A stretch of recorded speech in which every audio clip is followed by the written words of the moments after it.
안녕하세요. 뉴스반장입니다. 김건희, 윤석열과 함께 벌인 국정농단 사태를 자백하라고 했더니 이들에게 딜을 하고 있었던 명태균 씨. 얼마나 국민을 우습게 생각했기에 이런 시도를 하고 있었던 걸까요? 그의 눈에는 모두 다 핫바지로 보였던 모양입니다.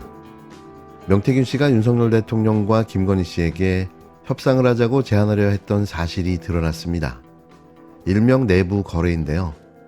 자신이 쥐고 있는 녹취록, 즉 핸드폰을 내주는 조건으로 석방과 생계를 보장하라고 협상하려 했던 겁니다. 협상은 윤핵관으로 불리는 윤한홍, 또 검사 출신 점정식 의원을 통해 긴밀하게 진행됐는데요.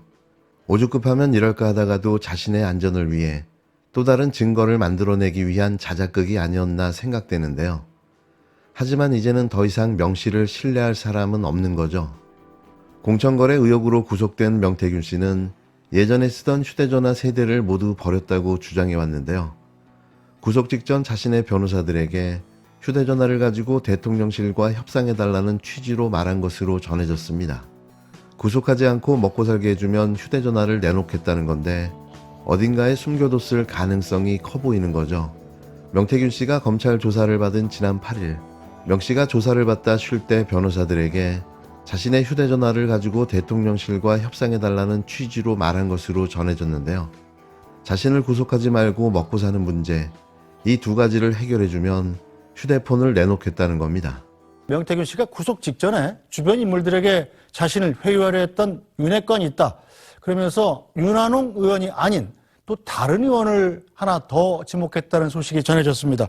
이번엔 또 정점식 의원이라고 지적을 했네요, 명태균 씨가. 근데 이제 CBS 보도를 통해서 이제 어제부터 알려졌는데, 이제 윤한홍 의원이 이른바 회유 시도 논란, 네. 뭐 이런 상황에서 한 명 더 있다라고 CBS 보도가 보도를 했고, 그 사람이 이제 말씀하신 대로 정점식 의원이다라는 겁니다. 그러니까 뭐냐면 이제 윤한홍 의원과 별도로 경남의 한 정치인 A 씨를 메신저로 보내서, 네. 그러니까 어떻게 대응하려고 하는 것인지 명태균 씨 측의 의도를 확인하기를 요청했다는 겁니다. 그러니까 윤한홍 의원에게 제기된 거는 그 녹취, 야단치는 녹취 좀 틀어달라, 이런 식의 어떤 핸들링을 부탁했다라면, 저 정점식 의원은 이제 도대체 어디까지 이야기하겠다는 거야, 이걸 좀 알아봐 달라라는 식으로 네. 한 중간에 메신저를 보냈다. 이게 보도 내용인데요. 여기에 대해서 이제 정점식 의원은 뭐 전면적으로 명백한 허위 사실이라고 지금 밝히고 있습니다. 오늘 뭐 페이스북에도 올리고 그랬는데, 네. 말도 안 되는 소리고 명 씨와 인연도 없고 그런 사실, 그런 걸 전달한 그 자체가 없다. 그리고 만약에 그런 제안을 했으면은 그 메신저라고 지칭된 A 씨 확인하면 될 일 아니냐. 그 누구 말만 듣고 이렇게 왜 쓰느냐라고 해서 계속 이 허위 사실을 제기하면 법적 대응하겠다. 뭐 이런 입장을 페이스북을 통해서 밝힌 상황입니다. 나중에 명 씨는 정점식 국힘당 의원을 통해 얘기하고 있다는 말도 했다고 했는데요. 하지만 휴대폰에 들어있는 내용을 구체적으로 밝히지는 않았습니다. 명 씨는 휴대폰이 어디 있는지 변호사들에게도 알려주지 않았는데요. 변호인들은 협상 얘기는 말도 안 된다고 생각해 실제로 하지 않았다고 잘라 말했습니다. 정점식 의원은 명태균 씨와 얼굴 한 번 본 적도 없고 연락한 적도 없는데 무슨 회유를 하겠냐고 답변했는데요. 명 씨는 검찰 조사에서 대선 때 썼던 휴대폰을 포함해 예전에 쓰던 휴대폰 세대를 모두 버렸다고 진술했습니다.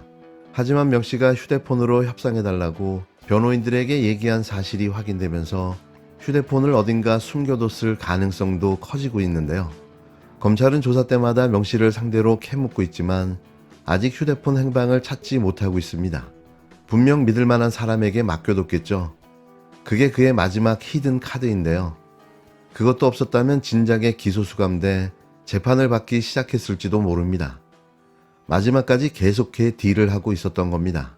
만일 정말 자신에게 무슨 일이 생긴다면 신뢰할 만한 기자에게 이 휴대폰 세대가 전달되어질 텐데요. 그걸 모를 리 없는 윤 대통령과 김건희 씨는 계속해 휴대폰을 찾기에 여념이 없어 보입니다. 이젠 제대로 터뜨릴 때가 되지 않았나요? 윤석열, 김건희를 한 방에 보낼 그 마지막 녹취, 저는 그걸 기다립니다. 이런 가운데 명태균 씨의 각종 범죄 정황이 추가로 드러나고 있는데요. 경북 지역의 한 재력가가 명태균 씨에게 자신의 아들을 채용시켜달라며 돈을 건넨 정황을 검찰이 포착하고 소환을 통보한 사실을 확인했습니다. 그 재력가의 아들은 윤석열 대통령 인수위원회 실무위원으로 일했고 현재는 용산 대통령실에서 근무하고 있는 걸로 확인됐는데요. 대체 이 부정부패한 구제불능 정부를 어떻게 해야 하는 걸까요? 대학교 동아리도 이거보다는 나아 보이는데요. 인사청탁의 채용비리, 거기에 현재도 대통령실에서 근무하고 있다는 사실이 충격적입니다. 검찰이 참고인 신분으로 소환을 통보한 사람은 경북 안동 지역의 재력가 A씨인데요. A씨 아들은 지난 2021년 경남 창원 미래한국연구소에서 연구위원으로 근무한 뒤 이듬해 윤석열 대통령 대선 캠프를 거쳐 대통령직 인수위원회 실무위원으로 일했습니다. 이어 올해 중순부터는 용산 대통령실에서 6급 행정요원으로 일하고 있는데요. 참담합니다. 검찰은 최근 강혜경 씨로부터 지난 2021년 A씨가 명태균 씨에게 아들의 채용을 청탁하며 돈이 오간 걸로 알고 있다는 취지의 진술을 확보했는데요. 지난 2021년 7월 중순 또 다른 안동 지역 사업가인 B씨로부터 미래한국연구소가 2억 원을 빌렸는데 이 돈 가운데 A씨 돈 1억여 원이 포함되어 있다는 겁니다. 미래한국연구소는 빌린 2억 중 3천만 원은 당시 이준석 국힘당 대표의 안동 토크 콘서트 출연료 명목으로 공제하고 그해 11월 B씨에게 7천만 원을 갚았는데요. 하지만 1억 원은 이후에도 갚지 않았는데 강 씨는 당시 명 씨에게 1억 원은 재력가 A씨가 아들의 채용 청탁 대가로 건넨 돈이기 때문에 갚지 않아도 된다는 취지의 얘기를 들었다는 겁니다. A씨는 당시 1억 원을 B씨에게 보낸 일은 있지만 그건 B씨의 별도 사업에 투자한 돈이었다면서 명태균 씨를 만난 적도 없고 명 씨에게 아들 채용을 청탁한 적도 돈을 건넨 적도 전혀 없다고 말했는데요. 사업가 B씨도 A씨에게 받은 돈과 자신이 미래한국연구소에 빌려준 돈은 별개의 돈이라며 당시 은행 거래 내역을 검찰에 제출할 예정이라고 밝혔습니다. 불법과 비리의 화수분, 아니 이 정도 되면 원천이라고 해도 과언이 아닌데요.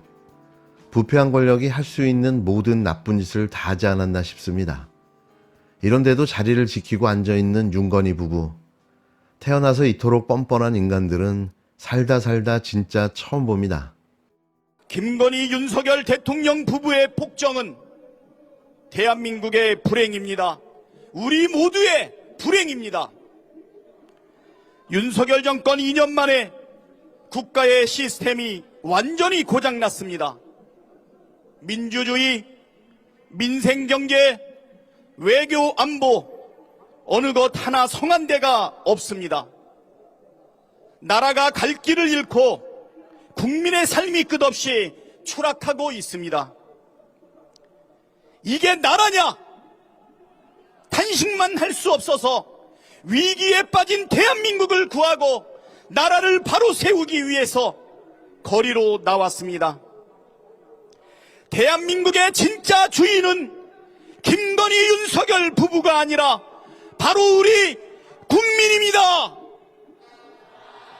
진짜 주인인 우리 국민이 가짜 주인들이 망쳐놓은 것들을 바로 잡아야 합니다. 그렇지 않습니까? 무능한 것은 죄가 아닙니다. 아무것도 모르고 무식한 건 봐줄 수 있습니다. 그러나 주가 조작, 여론 조작, 공천 개입, 국정농단, 이것은 도저히 봐줄 수 없는 범죄 아닙니까?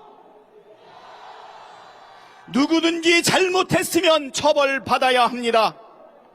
김건희도 예외가 될 수 없습니다. 김건희도 평범한 국민들처럼 똑같이 수사받고 처벌받아라! 이것이 우리의 요구이고 국민의 명령입니다. 특검을 거부하는 자가 범인입니다. 떳떳하다면 특검을 거부할 이유가 없습니다. 죄를 지었기 때문에 특검을 거부하는 것입니다. 윤석열 대통령은 상황을 오판하지 말아야 합니다. 국민을 우습게 여기지 말아야 합니다. 들불처럼 번지는 시국선언의 엄중함을 무겁게 받아들여야 합니다. 광장에 모이는 시민들의 분노를 두려워해야 합니다. 그래야 살 것입니다. 또다시 김건희 특검을 거부하면 들불은 횃불로 타오를 것입니다. 우리 국민께서 당신은 더 이상 우리의 대통령이 아니라고 해고를 통보할 것입니다.